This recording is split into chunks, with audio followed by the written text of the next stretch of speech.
Actually done all my drops for today, so I'm on my way back to the yard. But my wasn't a circuitous route, so my last drop was the furthest away, so I've got a fair run back. I'm actually at Boroughbridge in North Yorkshire.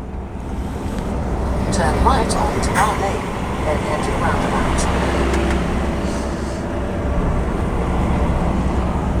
Turn If anybody right else, onto Moor Lane, then head to the roundabout. if anybody else is a frozen driver, you might well know where I am. Boroughbridge is not a big place. At the roundabout, take the third exit to A168. There's only one place it can be, really.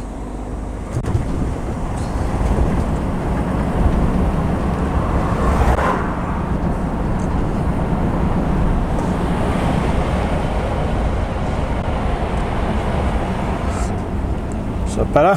That's not great, is it?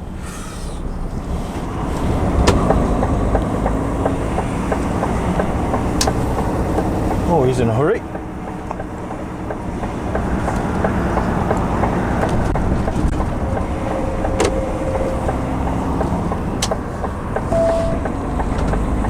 At the roundabout, take the third exit. So, in about 1 mile, I'm going to get on the A1. I'll stay on the A1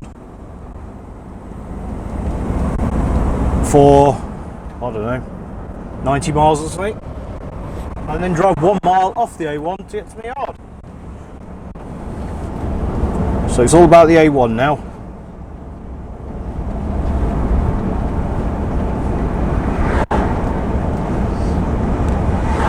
At the roundabout, take the third exit to A6055.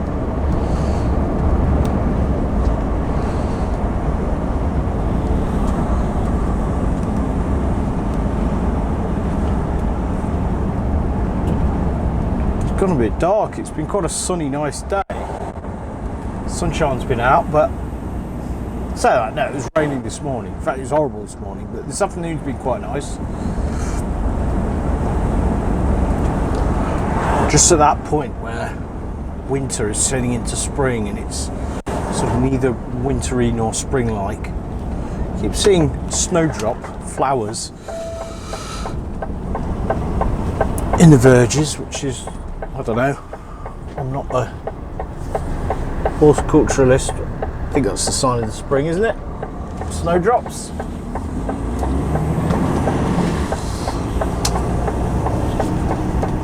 Martin cum Grafton.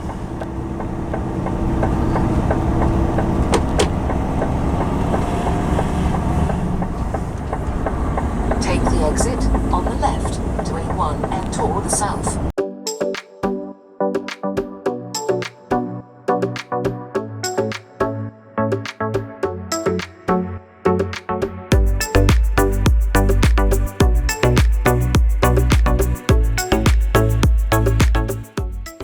So my 3 drops today have been in Sheffield, Wakefield and Boroughbridge, all places that I know well, and they're all places that I enjoy going to as well, actually, because as any truck driver or goods vehicle driver will tell you, you have places that you like going to, places that you don't, and there's lots of reasons that influence whether you like going to a place or not. So it's starting to rain again.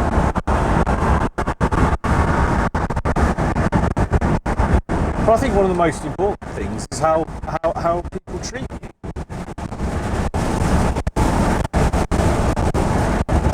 Coming into this industry, I've been amazed with the amount of disdain that drivers are treated with for just doing their job. And I don't mean on the roads particularly, I mean at places you're delivering to. So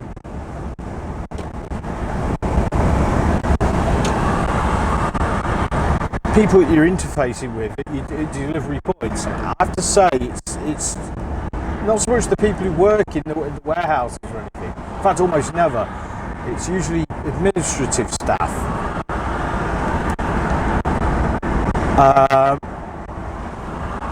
And I don't know why. Don't get me wrong, there's a lot of idiots that drive trucks. There's no getting around that. There absolutely are.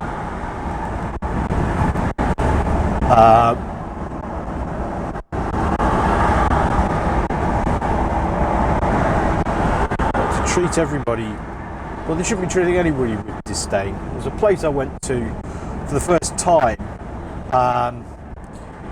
last week. I'm not going to say where it was. It's in the east of England. It's a large site owned by a multinational company. The site's been there a long time. It's busy. They had a lot of deliveries and they got a big warehousing and transport operation. I'd never been to the site before, and as anybody who does my sort of driving will be able to tell you, every place you deliver to has rules for deliveries and for drivers, and they're different everywhere. And so the first time you go to a place, you have to sort of work it out, and it's not always clear. A lot of places sort of act as if you should know exactly how they work, which is ridiculous. I mean, they get trapped in a bubble, and I think they assume that everybody works the way they do, and therefore everybody should know their rules. But that aside, anyway, I went to this place for the first time, parked up my truck, went into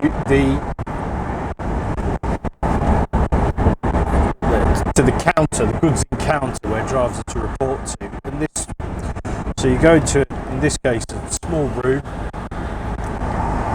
and there's a huge glass. Well, actually, I think it's probably a Perspex screen that been put there during COVID. Actually, there's a lot of COVID remnants. So it's a counter that opens up onto a huge open plan office with loads of people working in there. And I stood at this counter wearing my bright orange high visibility jacket, and I was just ignored for a long time. And it's not that people didn't see me. At the very least,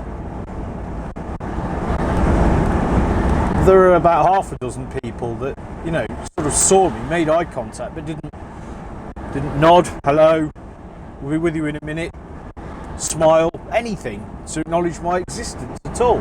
Nothing. Until finally, after about 10 minutes, during this time I'd left and gone to the toilet, come back. After about 10 minutes, one of the guys who'd been sitting there looking at a football website, he at least had the courtesy to say, "Oh, she'll be with you in a minute," whether she is. Turns out she, in inverted commas, when she arrived, was absolutely horrible. So there's been waiting for 10 minutes, being blanked, not even the courtesy of a smile or a nod or a wave or anything at all. I mean, I feel awkward if I walk, you know, past somebody in the street and don't give them some. If I'm walking down the street near where I live, and it's quiet and I pass somebody, you generally say hello. I know there's this big debate about people in the north, people in the south. Well, I live in the Midlands, and I think ordinarily people will smile, say hello a lot of the time.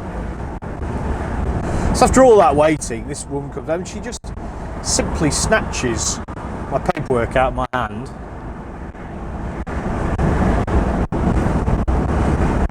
I just sort of grumbled some instructions, whinging about how I I was late.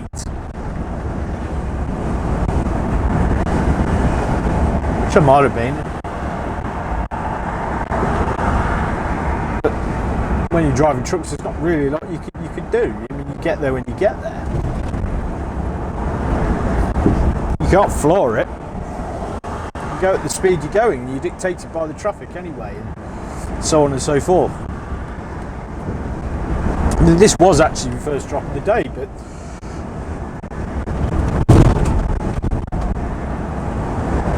very often you're dictated by how long you are at your previous if you're doing multi-drop.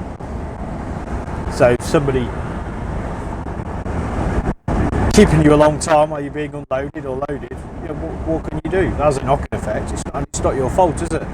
But you get the abuse from the miserable admin workers at your next delivery. Okay. So she mumbled some instructions to me and then sort of waddled off. I wasn't in a mood to be nice back to her. I'm polite to everybody, but I was really wound up.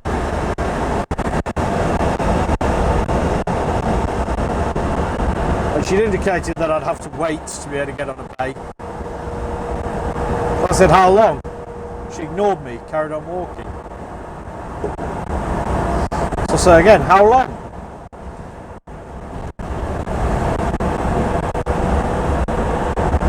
And she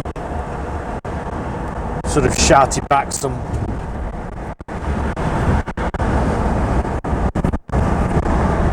non-committal excuse and usual thing. I don't know, it could be an hour, could be 2 hours.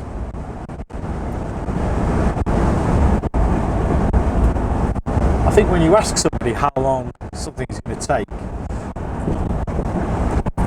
it's very natural for them to take it as you're trying to hurry them up, when actually in many cases you just want to know so you can plan, you know.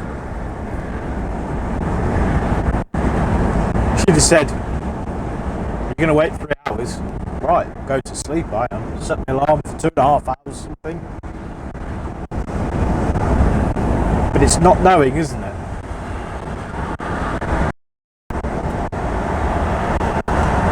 It's not knowing.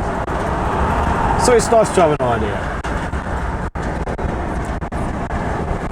Because when you're constantly on alert, checking, it's hard work, isn't it? It's like I'm terrible when I order a takeaway for delivery. I'm really anxious for it to arrive, partly because I'm usually by that time starving, because I leave it too late to order and it ends up being really late and I'm not eating. I'm absolutely starving, but then you know what it's like, you start thinking that every noise you hear is your delivery driver.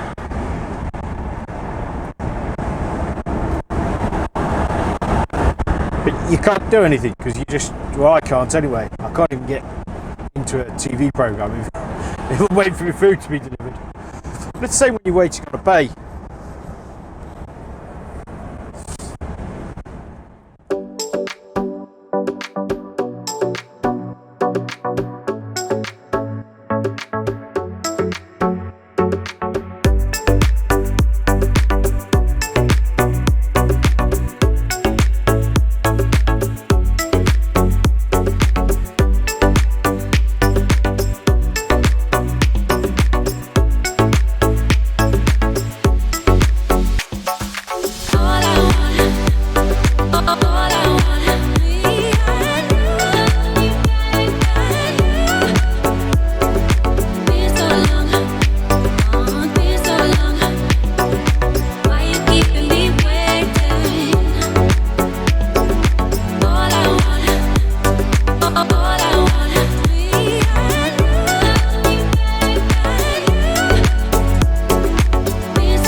now I'm in the queue for the roadworks at Darrington. Now this annoys me here. These roadworks have been going on for a long time. People come off at this junction to then come back on, merge with the traffic. And it's only like 150 yards down the road. So they're not gaining much, but in my view it's queue jumping. I don't know. Am I wrong about that?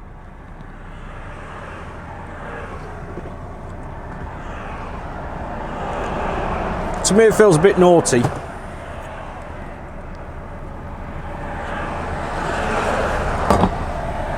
To turn off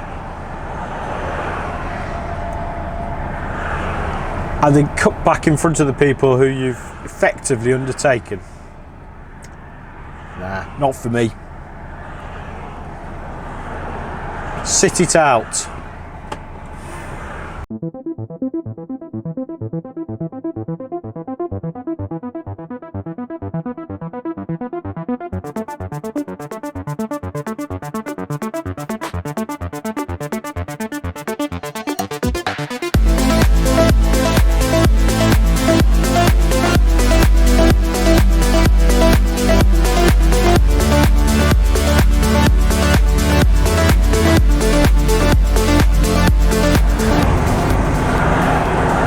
The lady in the Mini is enjoying a bag of crisps.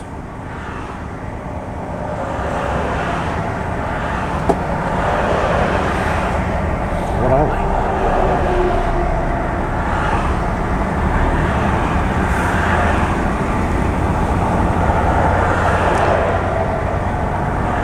You don't want to be eating crisps while you're driving. I mean, I'm a crisp. Say I'm a crisp lover is an understatement. I'm a crisp monster. Crisp junkie.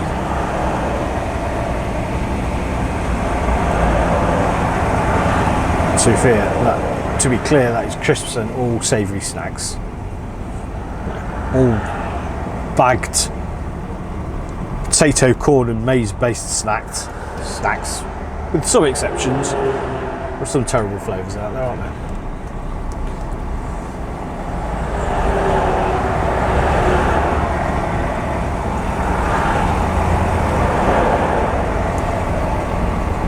I was tempted to ponder there what is the best crisp or similar, but it's impossible, is it? There's too many amazing ones.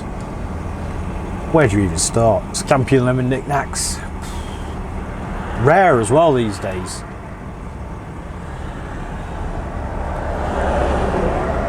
I don't know why they came to my head first.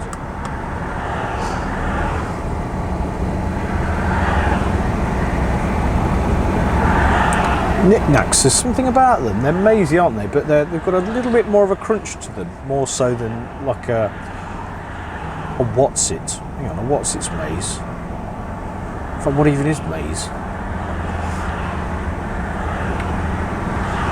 Or what's its corn? Puffs of... just puffs. Love a puff. Love a cheesy puff.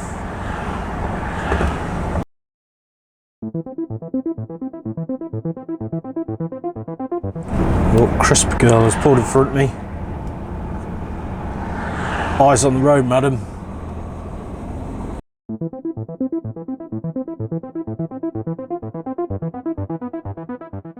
See a lot of debris at the side of the road. Oh, hello. It's an apple core. I'll forgive her. I just saw some litter. I was just about to make a point about the amount of litter at the side of Britain's roads when I saw something fly out the back of Little Miss Crispy's Mini. Turns out it's an apple core, so I'm on the carriageway. I would say, so you want to be going in the verge with that, which should involve her opening the passenger window. It is a bit risky.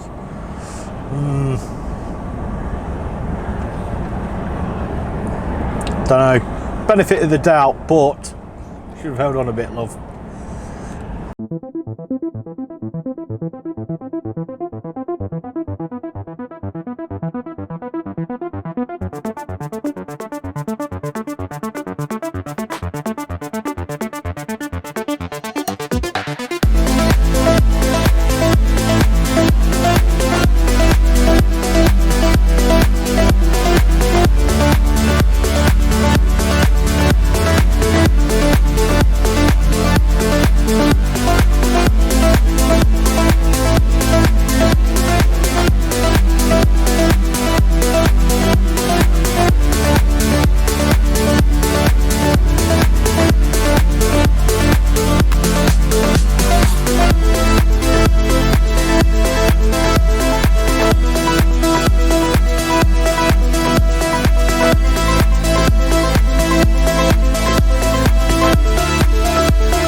Tesla. Boo!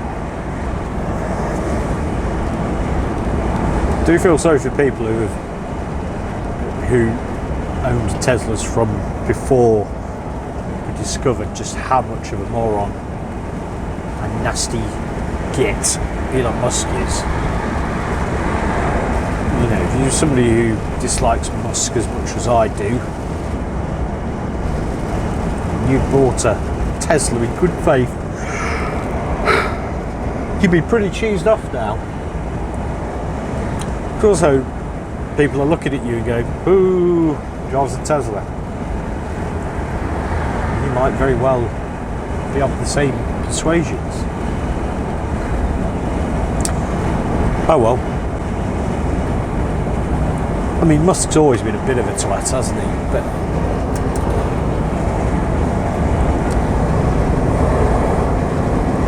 I think at one time people thought he was a twat who meant well.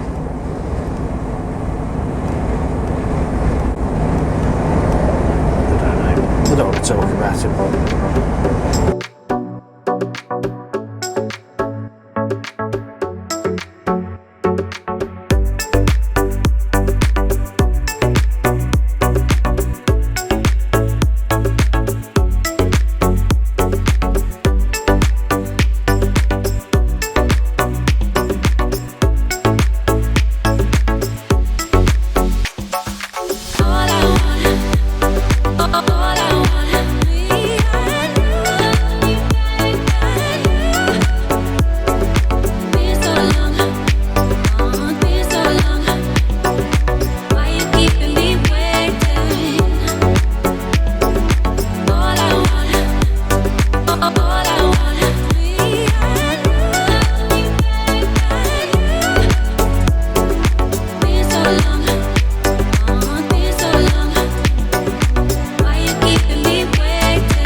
Talking about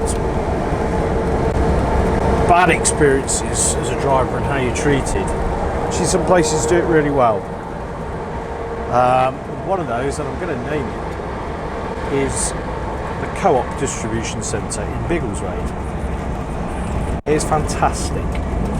The staff there are friendly, helpful, polite, just nice.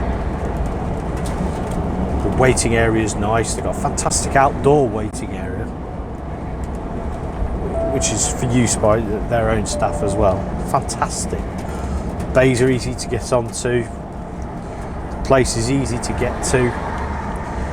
And I briefly mentioned earlier about the different the criteria of what makes a place nice or not nice to go to, and actually,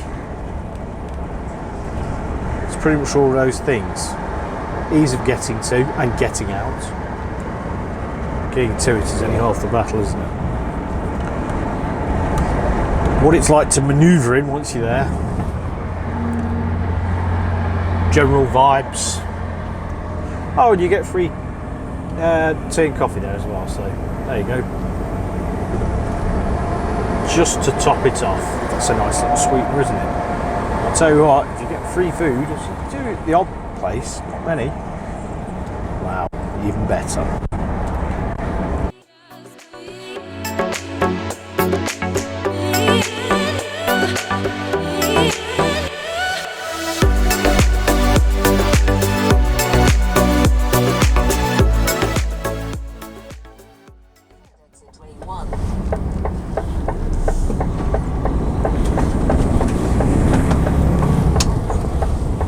Get to this fuel station, I have to go as if I'm getting back on the A1. But weirdly, when I come out of it, it brings me out there.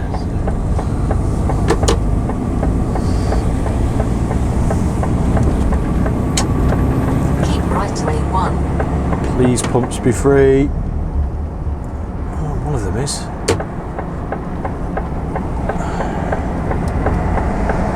Right, thank you for joining me. I'm going to get some fuel.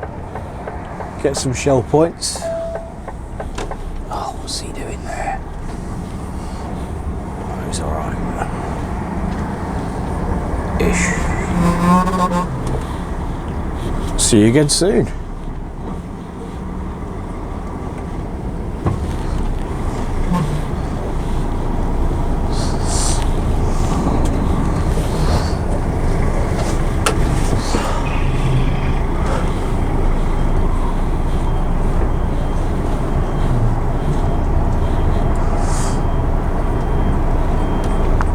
Think about my positioning because I fill up my trailer and my unit at the same time. I try and do it on one dispense.